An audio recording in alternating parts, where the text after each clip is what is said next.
расскажу вам сказку. У меня их много.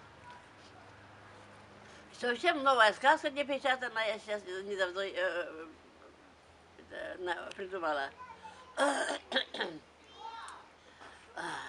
Заяц-свистун. Был заяц-свистун и шел по дороге, прыгает, бегает, идет по дороге.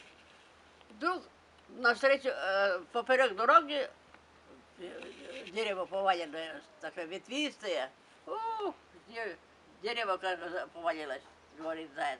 Ой, для меня это сейчас вот как свистнет, как прыгнет через это дерево и перепрыгнул на другую сторону.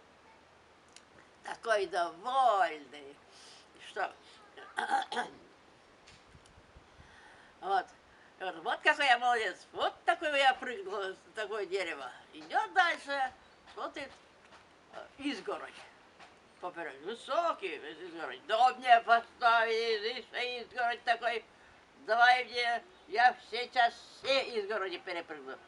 Он как свистнет громко, как перепрыгнет эту изгородь и на другую сторону.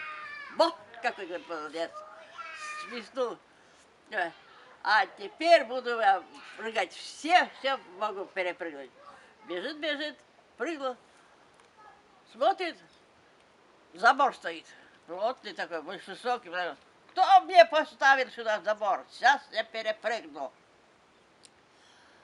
Как свистнет, как перепрыгнет забор. Перепрыгнул и шмякнулся об грязную лужу. Весь стал грязный. Ох, кажется, я плохал. Ох, как я запачкался. Весь шерсть у меня, и все у меня грязное, говорит. Кто тут забор поставил на моем пути? Вот беда, думает заяц, где помыться. Потом думал, ага, сейчас сперва высохну, потом буду, значит, мыться. Вытряхнулся, высохнулся, он все равно грязный, пыльный, и побежал на речку мыться, купаться. Вот, это такая сказка. А сейчас я расскажу сказку